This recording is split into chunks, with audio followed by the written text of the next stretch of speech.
Milosť vám a pokoj od Boha nášho Otca a od Pána Spasiteľa nášho Ježíša Krista. Amen. Bratia a sestry, vypočujme si slova písma svätého, ako sú napísané v Evaníliu podľa Matúša v 25. kapitole, kde v 34. verši čítame: Poďte, požehnaní môjho Otca, príjmite ako dedičstvo kráľovstvo, ktoré vám je pripravené od stvorenia sveta. Toto sú slova písma svätého. Amen. Bratia a sestry, Pán Ježiš počas svojho verejného účinkovania povedal mnohé podobenstvá, ktorými chcel vystihnúť základné rysy Božieho kráľovstva. Aby ľudia rozumeli, o čo vlastne ide v jeho kázniach, aby pochopili, že je to skutočnosť, ktorá sa dotýka každého jedného poslucháča. Preto každé podobenstvo, ktoré Ježíš z Nazareta vykladá, nejakým spôsobom charakterizuje prichádzajúcu nebeskú ríšu, ktorá má byť už uprostred ľudí. Aby sme dobre porozumeli kráľovstvu Božiemu, musíme vedieť, že je medzi nami už dnes, ale rovnako tak ho očakávame v budúcnosti. To, čo dnes v spoločenstve cirkvi ochutnávame, bude mať svoje úplné naplnenie až raz v nebesiach pred Otcom. Pán Ježiš Kristus, Pán nebeského kráľovstva, žehná tým, ktorí sú po jeho pravici. Poďte, požehnaní môjho Otca.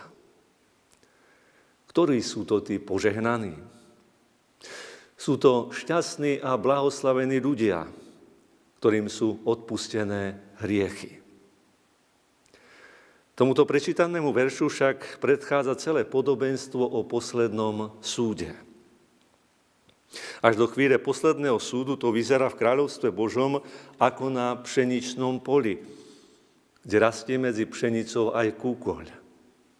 A keď príde žatva, potom sa všetko oddeluje a triedi, pšenica od kúkoľa, aby bol kúkoľ spálený, pretože sa nehodí na nič. Až do posledného dňa to rovnako vyzerá i v Božom kráľovstve, Kristovej cirkvi na svete. Oboje je spolu ponechané, tak ako sú v stáde kozly i ovce. Posledný deň prichádza doba rozlišovania, doba súdu. Jedni sú poslaní na ľavicu, druhí sú vedení na pravicu.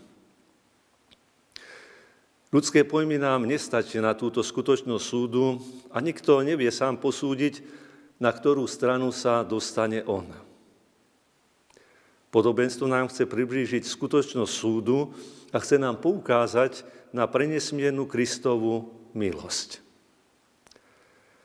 Akí boli Ježišovi poslucháči? Predovšetkým pochádzali zo Židov. Z tých Židov, ktorí si zakladali na svojom rode, ktorí ho odvodzovali od Abraháma. Hovorili, máme otca Abraháma. To bola ich pýcha. Boli to predovšetkým zákonníci a farizei, ktorí sa snažili dodržiavať zákon. Boli to najzbožnejší ľudia vtedajšej doby. Boli presvedčení o tom, že oni patria do Božieho kráľovstva, ktoré je v nebesiach. A teraz, keď vykladá nazarecký prorok podobenstvo o poslednom súde, sú na hlavu postavené všetky predpoklady a ich očakávania. Nezáleží na rode. Nikto sa nepýta na rodičov, nepýta sa na rodokmeň. Do Božieho kráľovstva sa nikto nemôže narodiť. Nikto sa do Božieho kráľovstva nedostane kvôli obriezke, ale musí sa osobne rozhodnúť. Občanom Božieho kráľovstva sa človek môže stať iba tak, že je za občana prehlásený. Ak je to povedané Židom, že si nemajú zakladať na rode, tak to rovnako platí aj o nás. Nie náš rod, nie naša výchova, nie zbožnosť našich predkov, ale môj vlastný život rozhoduje. Teraz spolu oboje rastie až do dňa súdu, kedy sa ukáže, kto kde patrí. Naše činy sú rozhodujúce, naše vzťahy k ostatným ľuďom. Čokoľvek ste urobili jednému z týchto mojich najmenších bratov, mne ste urobili. Čokoľvek ste neurobili jednému z týchto najmenších, mne ste neurobili. Sú to istotne prevrátené meritá.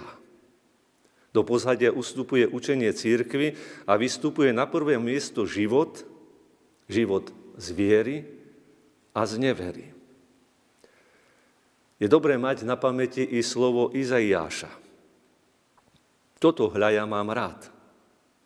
Rozviazať puta neprávosti, spretrhať povrazy jarma, prepustiť utláčaných na slobodu a polámať každé jarmo. Neznamená to lámať svoj chlieb hladnému a biedných bezprístrešných voviesť do svojho domu. Keď vidíš náhého, priodej ho a neskrývaj sa pred svojim bratom. Potom vyšľahne tvoje svetlo ako rané zore a rýchlo sa uzdravíš. Tvoja spravodlivosť pôjde pre tebou a sláva Hospodinova za tebou. Potom budeš volať a Hospodin ťa vyslyší. Ty budeš kričať o pomoc a on odpovie, tu som. Ak odstrániš jarmo zo svojho stredu, ukazovanie prstom, zlomyselné reči, ak poskytneš hladnému, po čom sám túžiš a nasytíš strápeného, potom zažiari tvoje svetlo v temnote a tvoja tma bude ako poludňajší jas.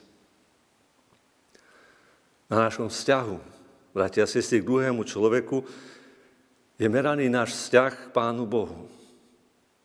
Je nám to tak jasne postavené pred oči, aby sme to neprehliadli a nedomnievali sa, že v niečom inom môžeme nájsť spasenie. Kráľovstvo Božie to je vzťah k ľuďom, či dnes, či vo večnosti. Pretože podľa vzťahu k ľuďom je možné posúdiť náš vzťah k Bohu. Kedy však každý náš skutok bol hodnotený, potom by nikto z ľudí nemohol vojsť. Ale čo je nemožné u ľudí, u Boha je možné, pretože u Boha je všetko možné. Príjmite ako dedičstvo kráľovstvo, ktoré vám je pripravené od stvorenia sveta. Tí, ktorí boli ochotní slúžiť tým najmenším, sú pozvaní k tomu, aby prijali dedičstvo pripravené od stvorenia sveta. To je to pravé prehodnotenie hodnôt. Prví budú poslední a poslední prví. Tí, ktorí túžili po vládnutí, sú teraz postavení na ľavicu a tí pokorní služobníci sú na pravici Božej, pretože vedeli poslúžiť. Môžu teraz panovať, brať účasť na kráľovstve Božom. To je odmena za vernosť, odmena za celý život. To je vlastne naplnenie všetkých nedostatkov a všetkého obetovania sa. Tak ako mal Pán Ježiš pri svojom putovaní v mnohých veciach nedostatok, ale vždy vedel pomôcť núdznému, tak aj nasledovníci Krista majú vedieť pamätať na druhých, dať sa do služby druhým, aby vošli do kráľovstva Božieho. Je to odmena za vernosť a to odmena, ktorá je pripravená od stvorenia sveta. Človek bude žiť v spoločenstve s Bohom, k čomu bol stvorený. Hriech porušil tento vzťah, a tak dlhá cesta vedie k tomu, aby hriech bol úplne zlikvidovaný. Tam už viac hriech ani smrť nebude. Kráľovstvo Božie to je ten krásny vzťah, do ktorého bol človek postavený na začiatku v raji. Ale hriech, túžba byť ako Boh, človeka zahnala niekam inám a odobrala mu možnosť skutočného života. Tam, kde sa naučil človek službe namiesto panovania, po ktorom túžil, je pripravený k tomuto prvotnému vzťahu. Tak je teda zasľúbené dedičstvo všetkým verným. Pokúšame sa zamyslieť nad skutočnosťou Božieho kráľovstva v dnešnom svete a poznávame, že kráľovstvo Božie je skutočnosť, ktorá sa s Pánom Ježišom Kristom prelomila do nášho života, do nášho súčasného sveta. Sme občanmi Božieho kráľovstva, ale máme doteraz svoje chyby a máme svoje nedostatky. Žijeme v spoločenstve cirkvi, v Božom kráľovstve, ktoré je však na rôzny spôsob narušené. Áno, Božie kráľovstvo je skutočnosťou medzi nami, ale na plnosť čakáme až v budúcnosti. Teraz iba ochutnávame, čo raz dôjde v plnosť. Sme volaní k tomu, aby sme v dnešnom svete žili podľa zákonov budúceho kráľovstva. Aj keď je to v súčasnom svete veľmi obťažné, sme k tomu volaní a nabádaní. A podľa toho raz budeme aj súdení a triedení. Život z viery, to znamená jednať z viery s vedomím odmeny, ale nikdy nie pre odmenu. Kresťan nežije tak, ako žije preto, že to v nebesiach bude odplatené. Ale žije tak preto, že si to praje Pán Ježiš Kristus, aby sme tak žili a že On sám medzi nami tak žil. On to bol, kto priniesol na svet lásku. A v tejto láske máme žiť medzi sebou navzájom. A napokon všimnime si v podobenstve ešte jednu maličkosť. Tí požehnaní otca sa divia. Oni nie sú si vedomí toho, že by boli lepší. Nie sú si vedomí toho, že im patrí odmena. Ani nie sú si vedomí, že konali inač ako ostatní ľudia. Jednali tak samozrejme, že sa s údivom pýtajú: Pane, kedy sme ťa videli? Kedy sme ti pomohli? Cirkev uprostred sveta musí jednať tak, aby si ani sama nebola vedomá svojej výnimočnosti. Aby sa sama nemohla chváliť a píšiť svojim životom. Pre mňa, pre teba, brat a sestra, to znamená konať podľa príkladu Pána Ježiša Krista a nepýtať sa, či z toho budem niečo mať. Nepýtať sa, či preto niečo stratím. Jednať, žiť a ísť Kristovou cestou. Víťazstvo Kristovo je zaručené. Je isté. Aj keď sa ešte boríme v každodennom boji viery. Nemusíme mať však obavy. Kráľovstvo Božie je skutočné dnes i v budúcnosti. Amen. Pomodlíme sa. Pane Ježiši Kriste, tvojim príchodom prišlo Božie kráľovstvo na túto zem.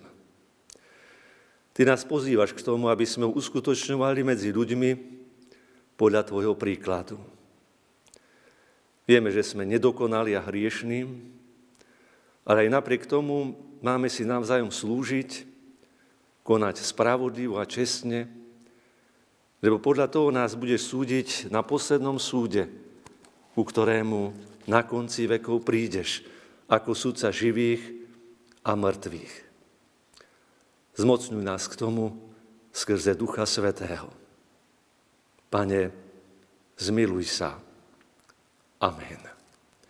Otče náš, ktorý si v nebesiach, posväť sa meno Tvoje, príď kráľovstvo Tvoje, buď vôľa Tvoja ako v nebi, tak i na zemi.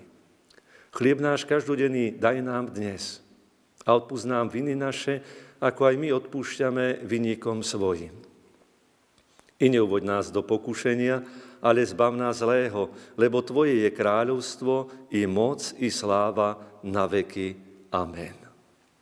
Sláva Bohu, Otcu, i Synu, i Duchu Svätému, ako bola na počiatku, i teraz, i vždycky, i na veky vekov. Amen. Príjmite požehnanie. Milosť nášho Pána Spasiteľa Krista, láska Božia, dar a účastenstvo Ducha Svätého, buď a ostávať so všetkým vami odteraz až na veky vekov. Amen.